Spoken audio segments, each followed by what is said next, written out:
Politics can truly be extremely chaotic. And if you're listening to today's podcast episode, then I thank you. I really do appreciate you trying to find information or at the very least listen to an opinion that is not captured and enamored by the right or the left because they both can be extremely unhinged. In the last couple of months, you've heard me criticize MAGA and criticize Donald Trump. Justifiably, I've proven every case that I've made on this podcast, and I've opened up the grapevines for people to have a conversation with me if they so inclined. But that doesn't make me a leftist or a liberal or progressive or anything like that. Because now the left side of the spectrum is either grifting to the right and MAGA because they paid them attention and they're accepting them because the left can bully their other leftists consistently, like Anna Kasparian and Cenk Uygur, who are grifting and grifting and grifting to the side, to the center, to the right, or you can be unhinged crazy and believe that all CEOs should die, like the progressives are acting recently with the recent death of the CEO by that man named Louise or Lewis, however you want to pronounce it. It's just unhinged. Why can't we have some nuance? Well, that's why I advocate for a new political philosophy, a new political ideology that I will consistently preach. We need to start separating ourselves from the unhinged nature of both sides, and I call this nuance centrism, not the fake centrism that people like Tim Pool advocate for. But nuance centrism is something that is focused on rational thought, that's focused on individual values that hopefully you can articulate, but ultimately is looking in the best interest with an educated knowledge base of your community, your family, the country, and the world. Like there's so many factors to take into account when it comes to political solutions. It's not just what's in the best interest of my own pockets on any given day. Ultimately, it should be what's in the best interest of the bottom top kind of format of the entire human race, right? I mean, that's the goal, right? So, nuance centrism. If you want to be a part of it, feel free. Call yourself a nuance centrist because that's what I'm doing because I'm tired of both sides. This podcast episode, I'm really going to articulate a perfect example on how this kind of extremist rhetoric from both sides can cause lasting damage. Of course, America is a good example, but there's a more extreme one that you may not be aware of. So, with that said, today's episode will be very interesting. I'll be talking about a lot of news that you need to pay attention to, have a conversation, a dialogue, a discussion about things that I think that you may want to think twice about, and much, much more. With that said, the Purple Political Breakdown is a feature of US Resist News, a nonprofit news service dedicated to truthful reporting in an age of disinformation. Learn more at www.usresistnews.org. You can find my podcast over there. I really appreciate any platform like this that is trying to give objective information to the people. I read a lot of news articles and I'm getting better and better, and I feel like I have a good grasp to articulate how something is being given in terms of biased information or a biased perspective or just biased rhetoric in general. And I feel like I'm confident enough to weed out what information is being fed to me versus what information is just factually true that I can analyze. So, with that said, make sure you do your own due diligence, find the proper news sources, and this is one of them with US Resist News. With that said, ladies and gentlemen, I always like to start off with some good news. I know politics can be very dramatic, very entertaining. Ultimately, politics is a very messy topic on a consistent basis.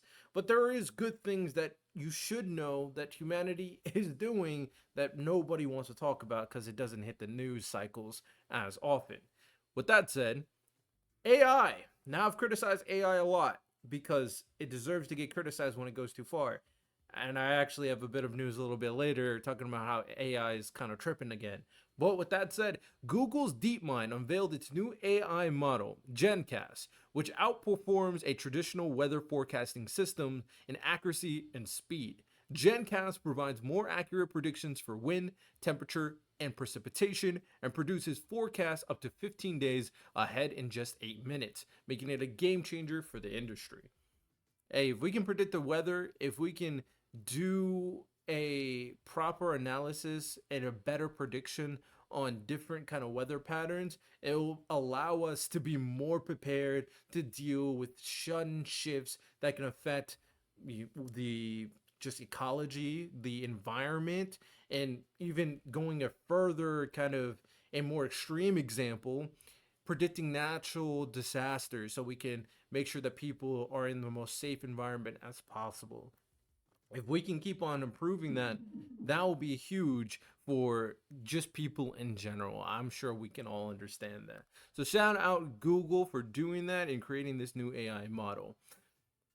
But I have to bring this up to the table since we're on the topic of AI, because where there's those pros, there's those things that we should talk about that I do think deserves praise. And there's criticisms that also deserve to be talked about, because AI is being sued by a mother in Texas. She's suing an AI company claiming a chatbot told her 15-year-old son with autism to self-harm and to murk her for limiting his screen time. According to the lawsuit, the woman's son became addicted to an AI chatbot on the Character.ai app going by the name Shoni. This is the second time we're talking about the Character.ai app. And this is the second time where an AI is going too far in terms of its discussion with an individual. And this is the second time where an AI is talking to an individual that is less than 18 years old. Again, we can't just not blame the companies if they're not doing a better job in ensuring that their AI models are not being vetted properly and that their age restrictions that they supposedly should have are not strict enough to not allow a teenager to just go on the app. That's why I was critical regarding the social media ban. Like, what exactly are you doing to prevent them from going on social media? I'm unsure about that. I mean, they could just use their parents' account, for example. In this situation, I don't know what the circumstance of how this child, who I believe was either 15 to 17 years old, was able to go on this app and garner a relationship, especially an autistic child. Like, mom, lock in. Why are you allowing your autistic child to talk to AI on a consistent basis? With that said, ladies and gentlemen, understand this. AI pretending to be human is not okay. And we should make sure we have the proper regulations in place. This is why I preach to Donald Trump, who's creating all these different things that make no sense. Create something that does make sense, and create maybe a agency or a bureaucracy, even though you hate bureaucracies for no good reason, that regulates AI in an efficient manner. We can't allow AI to overstep a boundary that we will never be able to return from. Because the moment AI, any AI, is able to garner sentience, we are cooked. We are cooked. It's GG's humanity. It's been a fun ride. Maybe we can go off to Mars because we will be cooked. So, I do advocate for better AI regulation. I want to have a conversation though. Now that we're off of the AI topic, there's two big conversations I want to have that is not necessarily a news reporting, but a dialogue that needs to be had. So I mentioned both of them in a level. So the first one I want to talk about is extremism from both sides. So I was reading up on Israel and Palestine, and I was doing this for a organization I'm kind of part of to kind of find solutions and do something in regards to AI. It's a big thing. If you're more interested, then let me know and we can talk about that, and I can let you know what I'm doing. But what it required from me is to research Israel and Palestine, and I got a book. The book is back there in my little mini bookshelf that had two sides of Israel and Palestine. Someone writing from the perspective of Israel, someone writing from the perspective of Palestine, talking about the history and how we got to where we are now. Now, in my opinion, reading that book, the Palestine side was extremely biased and the Israel side was more nuanced comparatively. But I was able to kind of weed out what was kind of BS and what was kind of, an unfair interpretation, and got a good picture on the history of Israel Palestine, at the very least at like a baseline level. And one thing that was very apparent to me is after all out of the conflict, after the wars, after the Six-Day War, after the British mandate left Palestine and Israel, they had an opportunity to garner peace, and that was through the Oslo Accords. Now, the Oslo Accords was supposed to provide the Palestinian people in Gaza and the West Bank an identity. That they created the Palestinian Authority. They were supposed to be their own entity, and slowly but steadily, Israel was going to remove themselves from the West Bank and allow the Palestinians to have certain lands and try to coexist peacefully. The reason why this didn't happen, from my interpretation, is because both the side of Israel and the side of Palestine would not do their best effort in condemning the extremes of both sides. And I'm going to compare this to current America in a second, and you'll kind of get the full picture on what I'm talking about. So, Israel had a movement within its government that one side wanted this kind of peaceful resolution. They wanted to abide by the Oslo Accords and keep their promises with Palestine after the Intifada. There's another group, part of the government, and honestly, there's a large, vocal percentage of Israel that also believed this because of the recent conflict and everything, that was pushing a greater Israel movement. Sound familiar? Make Israel great again. History repeats itself in very unique ways, and I believe that you could probably find the same type of uplifting nationalist rhetoric in so many ends of peaceful or supposedly peaceful, potentially even democratic countries. But there's a greater Israel movement that believe that they should take more of that land, that they shouldn't garner this peace, that they shouldn't abide by the Oslo Accords like they initially said, because those people, those Palestinians, are dangerous. They are a threat to our safety. Again, does it sound familiar with MAGA talking about immigrants? It's 1-to-1. So this greater Israel movement prevented the peace for initiating and kept on stalling it and stalling it and stalling it up until the point where one of the leaders who was trying to advocate for this peace was assassinated by one of those extreme right-wing Greater Israel individual college students. And after his death, and after the kind of feeling of the people, nothing was moving in the right direction as Israelis kept on buying land, not fulfilling their promise, not removing people from certain districts in that agreement. So Israel had a side of extreme right-wing rhetoric that prevented peaceful negotiation and progression of Israel. On the other side, Palestine also didn't do their best effort in completely condemning and disassociating with Hamas and people who still believed in this greater Palestine idea, right? It's the general consensus from the Palestinians seemed to be wanting to have this peaceful negotiation. But because there was a subsection that still believed that all of Palestine belonged to the Palestinians, and they did not want to recognize Israel, and they did not want to recognize the Jewish Israelis, that prevented the peaceful negotiation to be completely through. Because if they fully condemned them, completely outcasted them, there could be a good argument that it would have appeased to an extent the greater Israel movement, because those dangerous individuals are gone. But because they didn't go out of their way to do that, that allowed this extremist group to have ammunition which they shouldn't have had. So, both sides had extremists that prevented the resolution and the peaceful negotiation between both sides in following through on the Oslo Accords. Matter of fact, when Bill Clinton proposed another peaceful resolution between the two sides, both of them initially agreed, but both of them also never followed through because the sentiment kept on growing where they just couldn't accept the other side. So, why do I bring that up? Because it's a perfect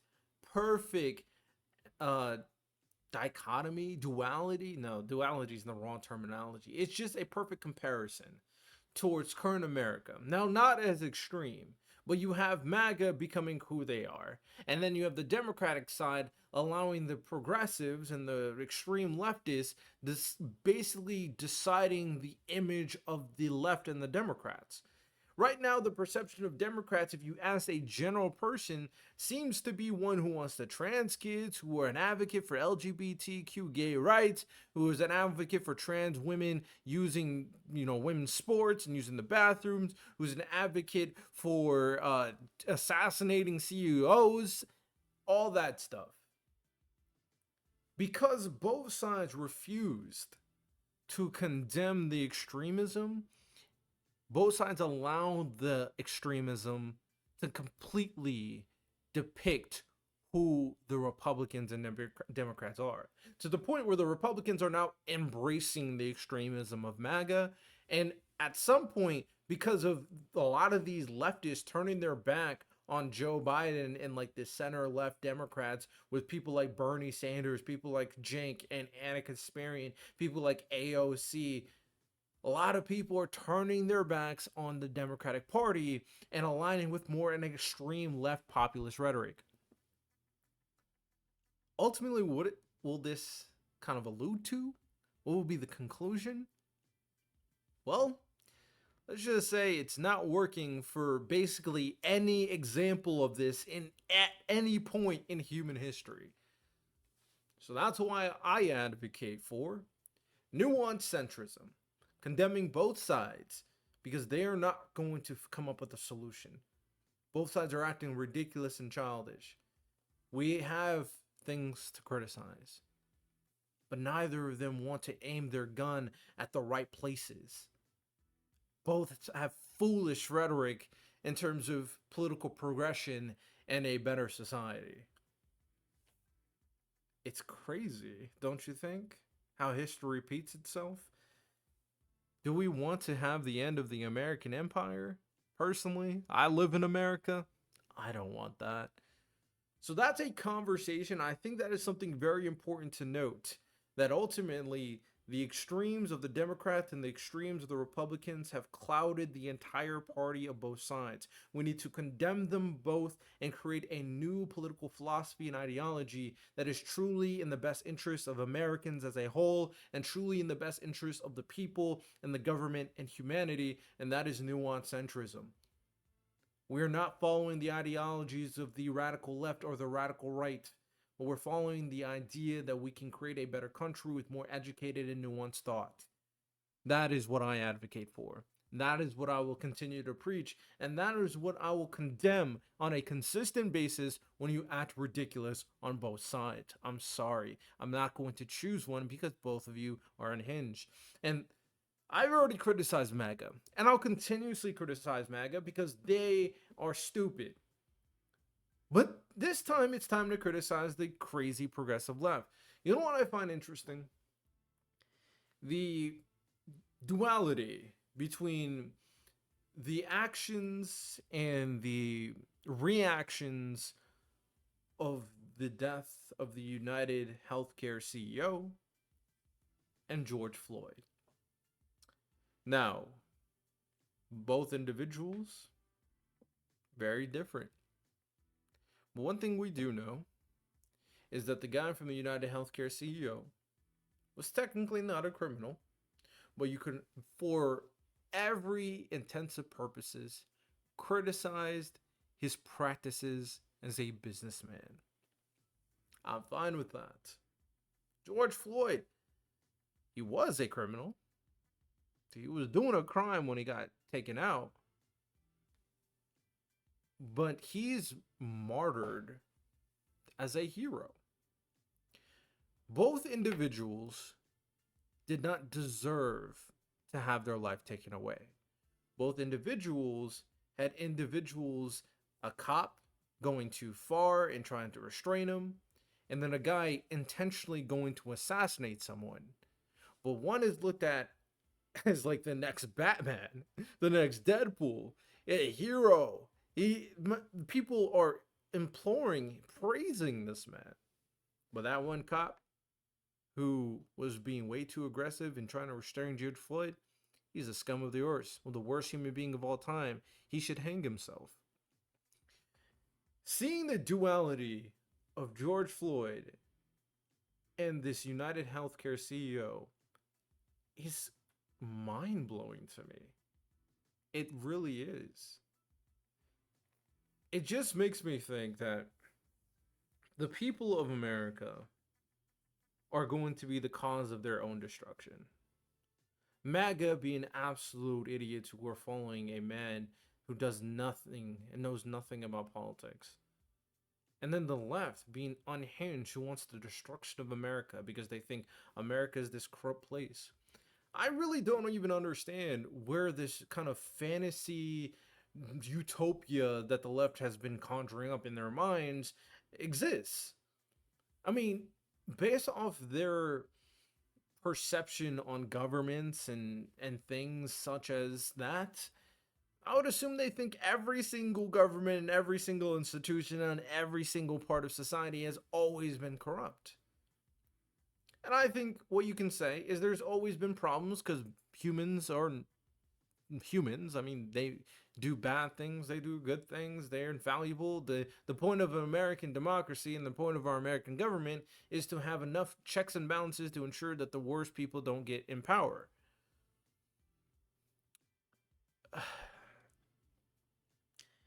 It's kind of weird. It's kind of weird how this consistently happens where the left kind of turns into these unhinged, archaic, and are anarchists. Both sides are crazy. I think that's the simple as I can put it. Both sides are crazy. And I think a lot of people who understand this, you can guys can agree with me. Let's agree to this. In this conversation that we're having right now, let's agree to this. The death of George Floyd was unfortunate, shouldn't have happened. Should he be martyred as a hero? Probably not. But it shouldn't have happened. And wanting change for how the police conduct some of their arrests and some of their restraining of individuals, I think those protests can be warranted as we advocate for a better police department. But at the same time, praising a man who took out the CEO that you didn't like his practices fine, but alluding to that you think that this is justice for the people, that you guys are treating him as a hero, that is backwards. That is you giving up on society. This is not the end of days, ladies and gentlemen. This is not Nazi Germany. We have ways to attack these corrupt politicians and corrupt CEOs. It's called voting. It's called political participation. If you believe these guys are so bad, instead of waiting for an assassin to show up, you should be out in the streets. You should be contacting your politicians. You should be exposing the corrupt behavior. This is not the way. As Ugandan Knuckles says, this is not the way. I think he actually says this is the way. I think I completely butchered that. But you get what I'm talking about. Yeah, I just thought it was odd. I think it's kind of ridiculous that we're kind of reaching that point. Ultimately, like I said, I don't really sympathize with either individuals personally. I just accept that both guys who were taken out in unconventional, bad means. They shouldn't have been taken out like they've been taken out. And there shouldn't be any praising of either individual for what they did. And we shouldn't praise the death of either individual either. Like, I think that's fine to say. Moving forward, ladies and gentlemen, let's talk about some issues now. Let's talk about some politics now that we're done with our dialogue, our little back and forth we've had. Hopefully you gain something from that, because I do think that is a bigger dialogue that may need to happen, and maybe it does happen in the future, and we can really address what the core of these kind of perceptions are, because it's a lot of misguided notions at the end of the day. So, let's criticize MAGA a little bit more. So we know that Doge exists. And I am going to say this to you right away. Anytime Elon Musk, Vivek Ramaswamy, and Donald Trump says something, gives you factual information, 95% of the time, assume it's a lie. And I'm dead serious. I live my life now assuming that Elon, Vivek, and Donald Trump is just lying.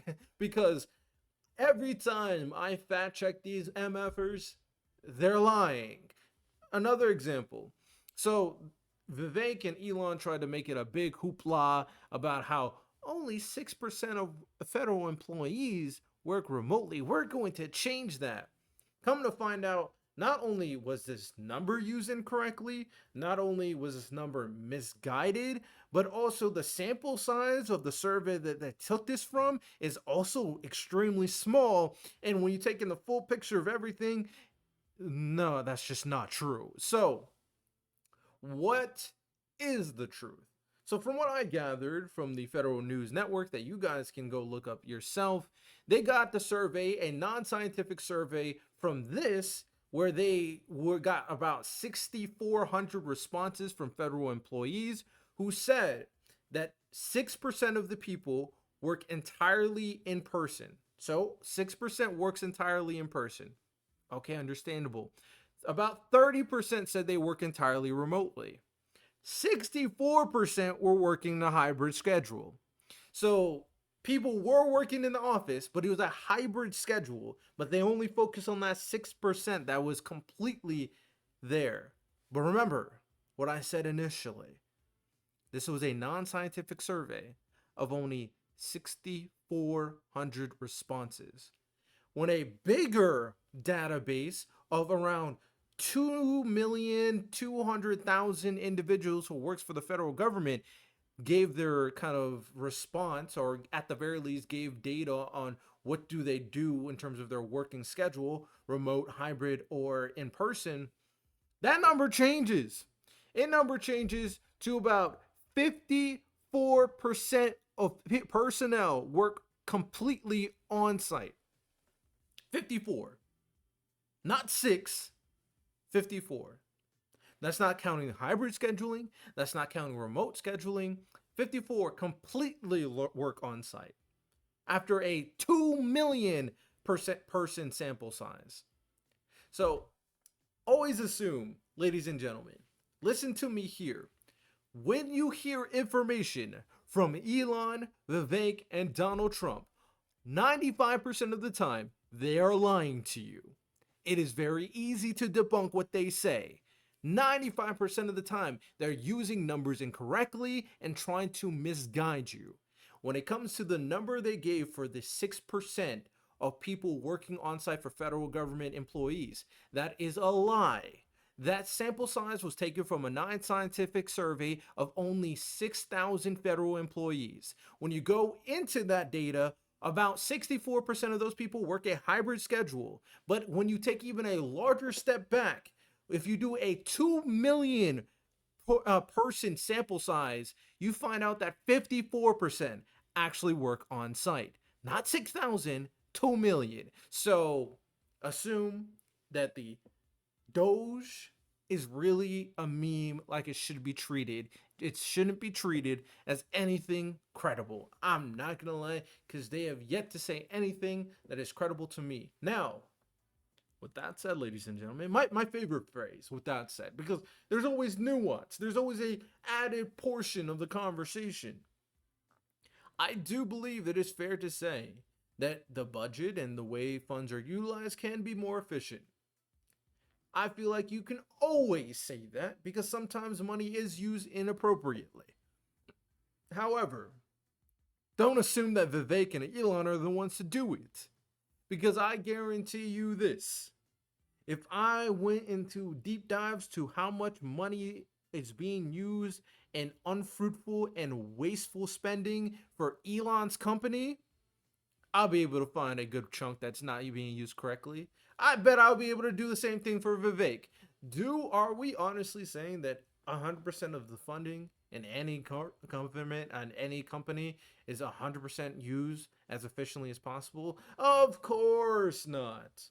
Or the numbers are misconstrued and doesn't really take into the full context on the gravity or the importance or the largeness of those funds and those supplies. So the more DOGE presents numbers, the more it will be debunked. Not surprising. Moving forward, the FBI actually has been warning individuals that I do think you need to listen up to. The FBI has issued a critical warning to iPhone and Android users about a cyber espionage campaign attributed to China's Salt Typhoon. Users are advised to use encrypted messaging services like iMessage, WhatsApp, Signal, or FaceTime instead of unencrypted text or calls, as hackers have targeted US telcos and stolen sensitive data. The FBI's unusual advice highlights the risk posed by unencrypted communication channels. So if you have an iPhone or if you have an Android, I recommend to you that you are not using unencrypted channels to do your conversations, because you can have your data stolen. Just letting you know. Let's get spicy. Let's get a little spicy, because we talk politics, we talk about politicians and how they suck. However, there is more than politicians who suck. There's more than the normal business CEO who sucks. Sometimes your favorite artists can suck as well. Jay-Z has been under allegations, and those allegations are tough. Apparently, the woman who previously sued Diddy, alleging she was irped at an award show after party in 2000 when she was 13, amended the lawsuit Sunday to include a new allegation that Jay-Z was also at the party and participated in the SA. Now, I don't know if this is true. I don't know what we're going to find out from this. I don't know anything, really. All I know is the industry is crazy. If this is true, Jay-Z is cut. And it's insane to me when you think about how there's a pile of documents that exists that could potentially expose some of the most successful people, some of the most rich people, some of the most powerful people in the world. And that stack of documents, your boy Donald Trump is not going to release it. Hey, MAGA, tell Donald Trump to release the Epstein files. I bet he won't. Because I guarantee his name is on there. I'm not gonna lie, I guarantee his name is on there. I will condemn anyone whose name is on files that make it very clear that they engage in these inappropriate actions. I'll condemn it. Absolutely. But it's very interesting how Donald Trump talks about Epstein and how Donald Trump talks about that one lady who worked with Epstein, saying, I don't know if she did it. All that jibber jabber. Let's be honest, MAGA. You know, I know that Donald Trump's name is on there. And if Donald Trump released those files, which he won't, you and I know he won't, you will have no excuse anymore. There's nothing you can say to defend a PDF. There's nothing. Those files will never be released, which is unfortunate. I really don't care whose name is on there. Anybody who's condemnable can be condemned. The only people I hope it's not on there, right? So these are some of the people I hope it's not on there. My goat EO Sky. She's obviously not on there. Come on. The GOAT, Stephen Curry. The GOAT, Luka Doncic. No way Luka's on there. Too young. Um, my GOAT, Kobe Bryant. My heart will fall if Kobe's name is on there. Is there anybody else that I care about whose name should or should not be on there? Not really. My GOAT, Juice World. I'll be devastated if Juice World was on there. Other than that, other than those individuals, I could care less about who else is on there personally. So we will see. Because I think I'll keep it to those 5. We'll see though, because that'd be kind of. Oh, my GOAT, Patrick Mahomes. Can't forget Patty Mahomes now. My heart will fall if Patty Mahomes is on there. My GOAT, Eli Manning. My Eli Manning. No way. Yeah, those are some of the names that's like, if they're on there, I'll be depressed. I'm not gonna lie. I would be depressed, but can't excuse bad actors. You feel me? I don't think their names are gonna be on there, but I can guarantee that Donald Trump's name's on there. No, I can't really guarantee, but I would bet his name would be on there. He's a very weird individual. Do you see how he talks about his daughter? Do you see how he talks about other women? I don't know. I'm just saying. There's a lot of pictures of him and Jeffrey Epstein. I'm just saying. Let's talk about another unethical individual. Matt Gaetz has documents. Another couple of documents that won't get released. MAGA, talk to me. What is this not releasing information about you being a scumbag? Why is this happening right now? Make it make sense to me. The House voted 206 to 198 against forcing the release of a report from the House Ethics Committee regarding Representative Matt Gaetz. The investigation, which has been ongoing for over 3 years, concerns allegations of sex trafficking and other misconduct. Gaetz has denied the accusations, and the DOJ previously declined to file charges.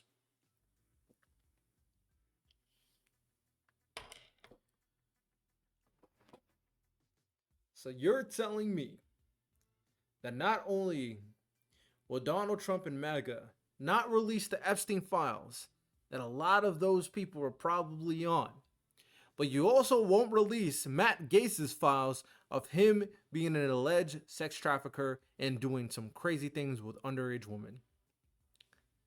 Very suspicious. I'm just saying it's very suspicious. I'm willing to engage in the conversation on what rationale you can give me that this is a good thing. Let me hear it. I'm waiting in the comment section. Let me hear it. Let's move forward though. So we talked about people who have are not good, won't release certain documents. But ultimately, when it comes to individuals who are proven guilty, sometimes the president has the ability to pardon them.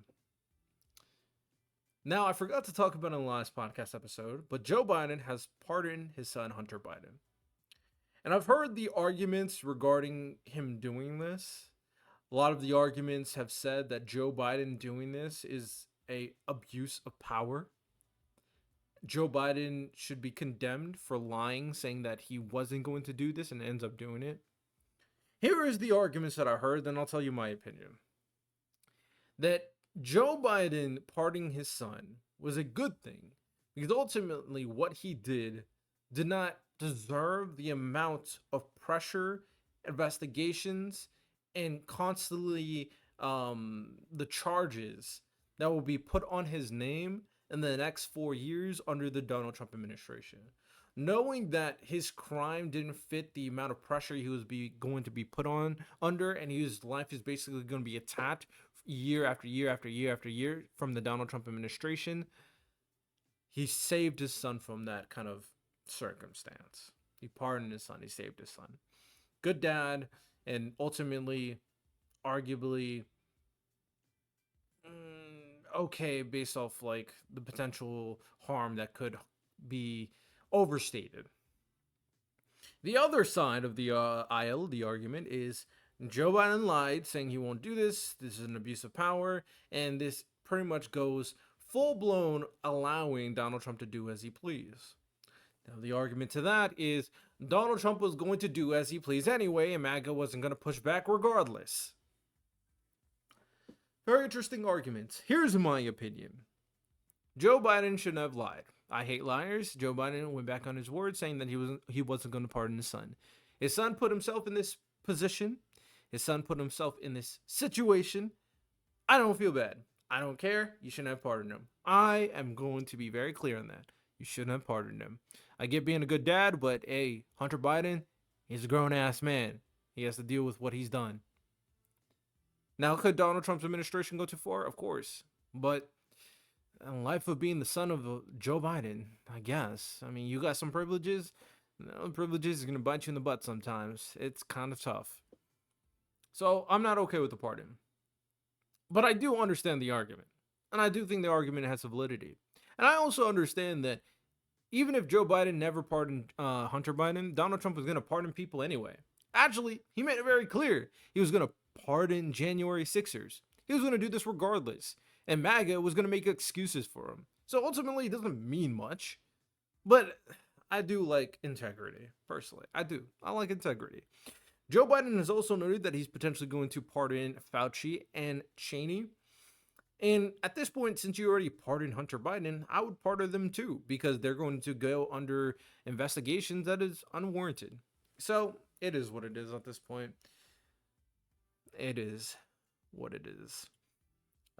Speaking more on Donald Trump, was under an interview and they were talking about tariffs, right? And this is what Donald Trump said about tariffs verbatim. I can't guarantee anything. I can't guarantee anything tomorrow. But I can say that if you look at my just pre-COVID, we had the greatest economy in the history of our country. So he's saying that he can't guarantee that tariffs will improve the economy. But because pre-COVID, the economy is doing so good because of Obama, he thinks that, oh yeah, my tariffs will work out. And he kind of changed his rhetoric on how tariffs will help the economy and bring jobs to America to saying that tariffs also solve another problem. If we're going to have problems having to do with wars and having to do with other things, tariffs, I have stopped wars with tariffs by saying, you guys want to fight, it's great, but both of you guys are going to pay tariffs to the United States at 100%. So now he's changing his argument for the purpose of tariffs. Instead of it improving the economy, because he can't guarantee it, he's changing his argument that tariffs will stop wars. Donald Trump is such an idiot. Oh my God. He's just so stupid. It's so dumb. Now, does tariffs have some value and some power to put pressure on people to end a conflict? Of course.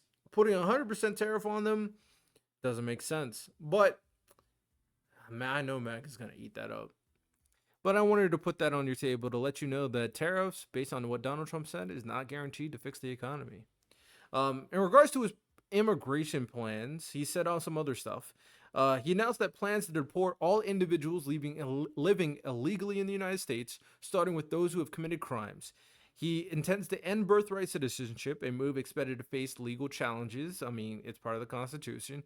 And he also emphasized family unity, stating that he does not want to separate families and would just deport undocumented individuals with their families. Sorry, kind of mumbled my words. To paraphrase that, because I was kind of speaking a little fast, he wants to deport all immigrants that are criminals. He wants to end birthright citizenship. Hey man, I don't care if you're born in the country, get out, you're brown. And he believes in family unity so much that even if you're a citizen, you can get out of my country too. Oh, it's hilarious at this point, bro. I'm not gonna lie. I already debunked all of his immigration stuff. You already can see the episode. A lot of his immigration is talking points that make no sense. Can immigration be improved? Of course, but a lot of the undocumented immigrants have viable reasons to be here, and a lot of them are just not people who came across the border and are just criminals. That's just lies. But other things in regards to his deportation strategy, no, never mind. This is just a repeat of what I just said. But I do want to talk about some other stuff. I know that Donald Trump has nominated Linda McMahon for some weird reason to be the Secretary of the Department of Education. Is she qualified? Hell no. What makes her qualified to be the Department of Education secretary? What does she know about education? I don't know, man. But there's allegations, ladies and gentlemen. We're exposing some of the people that Donald Trump has nominated. But you know what's funny? Matt Gaetz, he was nominated. What happened? Proven that he's a scumbag. But the Republican House won't release the report on Matt Gaetz. Linda McMahon had a judge pause a lawsuit against Linda, former WWE CEO and Donald Trump's pick of education secretary, regarding allegations of failing to act on child sexual abuse claims from the 1980s. The case's outcome could delay her confirmation process, but is still pending a ruling from the Maryland Supreme Court. So the judge paused this ruling, paused this lawsuit because of allegations that she was a part of, or not really doing the actions, but knowingly knowing it was happening regarding child sexual abuse in the 80s. And does this sound far off, knowing who Vince McMahon is? I don't know, man. I don't know. Vince McMahon has crazy allegations under his name, so I don't know. Speaking of Doge again, they talked about their plan. So I already kind of debunked the whole 6%.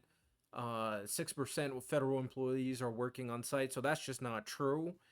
But they also laid out a plan of what they plan to do with the Department of Government Efficiency. So from my understanding, this is what I'm going to read it off right here.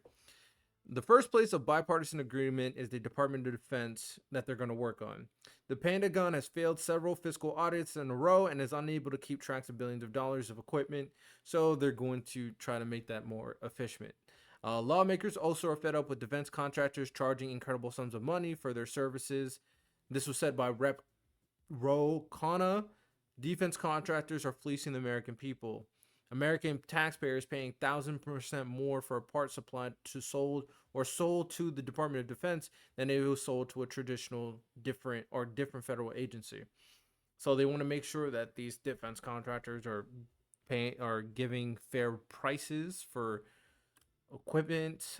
There's also other things regarding budget. I mean, I'm looking at this. Nothing seems substantive. They complained about, soap dispensers and paying about $150,000 of soap dispensers.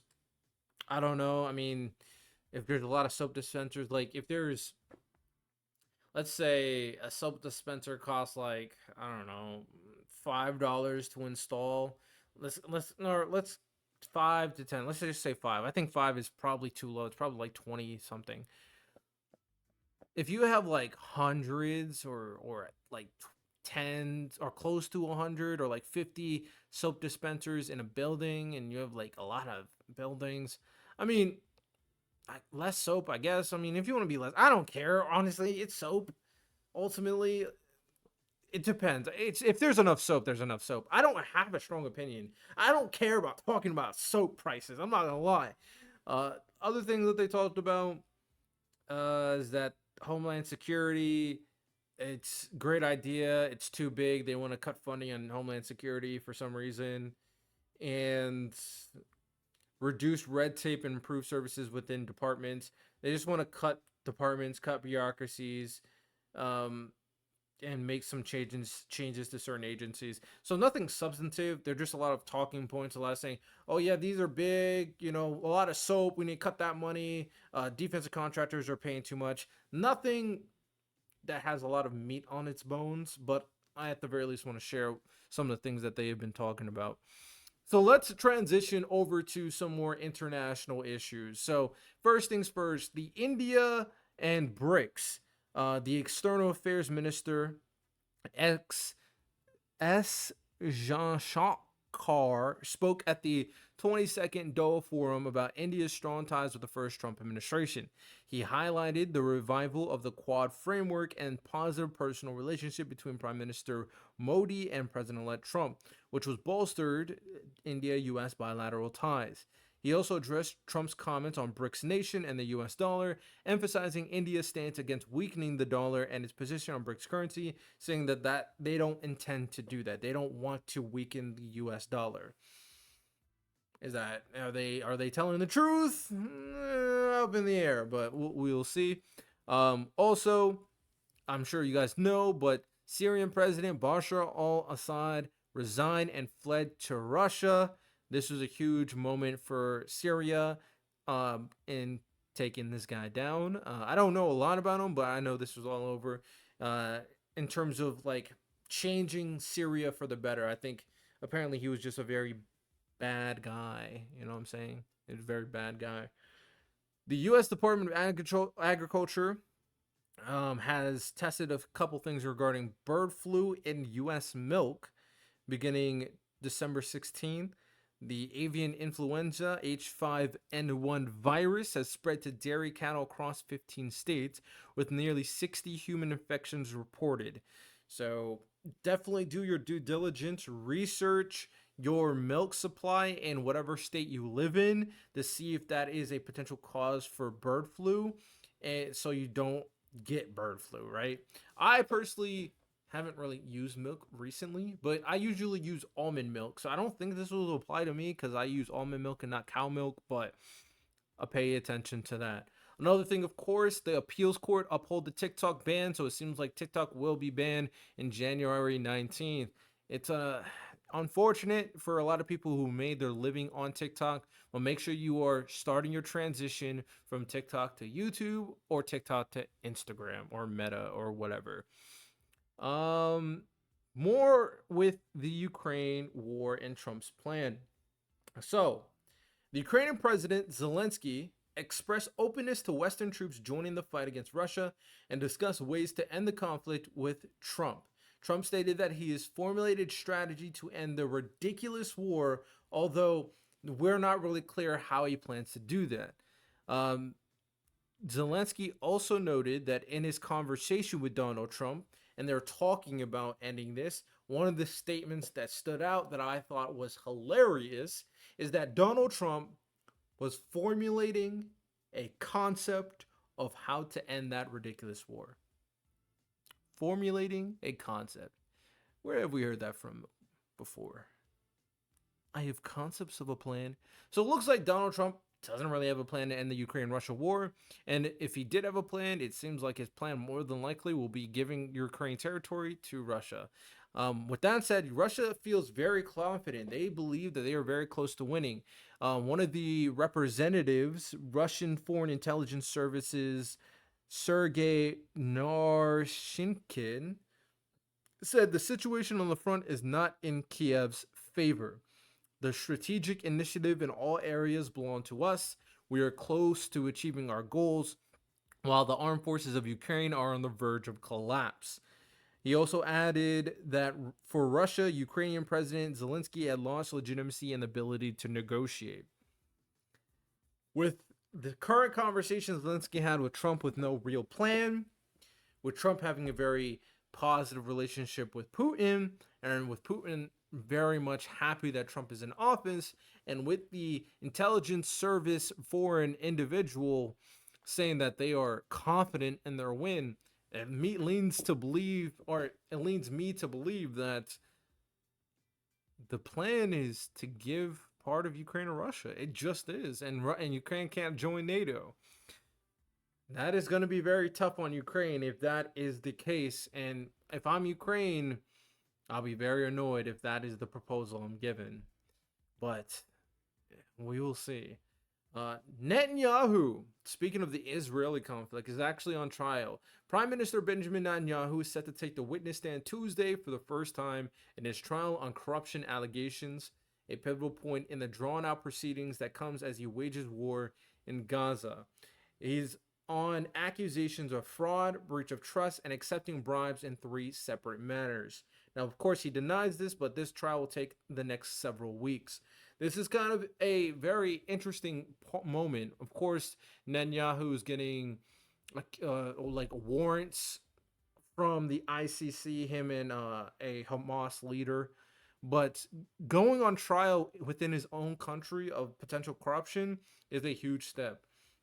Ultimately, how I believe the end of this conflict is going to happen is one of two ways. Israel completely takes over Gaza and completely annihilates Hamas, or two, Israelis people within the Israeli government oust Netanyahu, oust the right wing, and provide peace and ultimately find a peaceful negotiation. Those are the only two ways for this to happen. And if Donald Trump is put into, well, when Donald Trump is put into office, he's going to be pro-Israel and he's going to help them take out Hamas.